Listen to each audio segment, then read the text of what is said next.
Hey guys, and welcome to Clash Royale. I want to show you this deck that I've been playing, and it's sort of been working for me. It's a hut-based deck, and you can see when I first switched to it, I went on a 4-game winning streak. So here's where I first switched to it, got a 3 crown and another 3 crown, won again and again, another 3 crown. I've lost a couple with it, but you'll notice that the losses are really close games.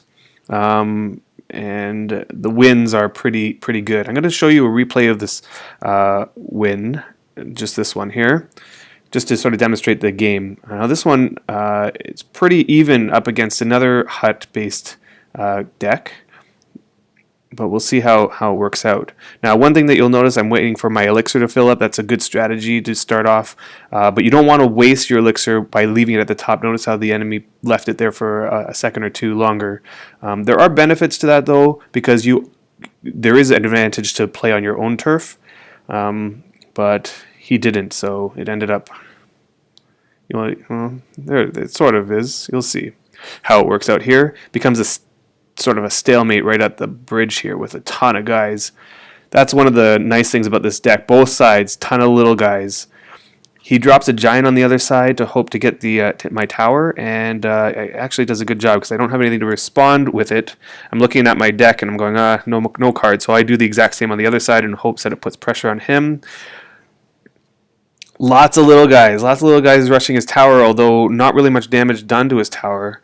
But again, that's okay. His giant did a whole lot of damage to my tower. My giant's doing a whole lot of damage to his tower. Here come my little goblins behind my giant, and I come out on top, I think, on this exchange. He's within critical condition right now with 161 hit points. He drops an Expo, and Expos, you need to respond to those quickly, and I kind of did, but didn't really take care of it. And his Expo, along with the baby dragon and goblins, take out my tower there. That's okay, though. His tower's almost down. He drops a giant, and I'm going to have to respond to that really quickly. I put a tombstone, which is one of the best distractors in the game. You'll see what happens here. The giant goes after it and then spawns a bunch of tiny little guys and take out the giant real quick. Now, the hut game is a slow game. You got to invest some elixir to hope that over time it's going to build up a massive army for you. Right now we're sort of going tit for tat with the goblins, but if I put my giant down, which I do here, and witch, which is one of my favorite combos right now, especially with this, you can get a ton of little guys going. Although I think that this one doesn't work too well. I threw arrows there, didn't really do much. Now I have a witch with a ton of little goblins. They take care of these the minions, and I put a hog rider there, and he makes it all the way to the tower, which is awesome.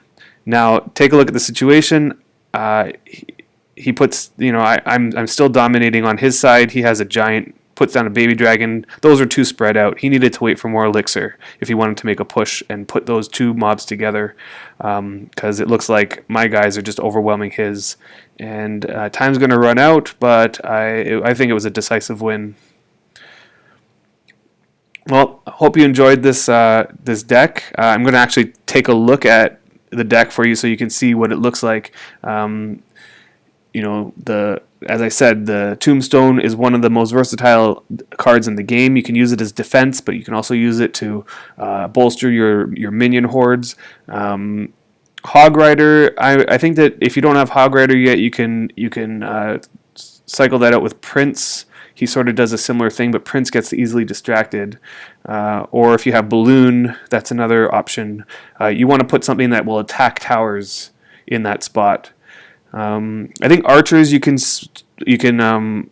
cycle those out probably for either the goblin barrel or goblins if you don't feel like you need enough, if you feel like these spear goblins are enough for range. But I like the archers. They're really strong in this deck. And of course the giant and the witch combo, that is just it's very, very devastating to the opponent. Well, I hope you enjoyed the video, and hope you learned something, and maybe I'll make some more of these. Just if you like it, let me know, and I'll see you in the next one.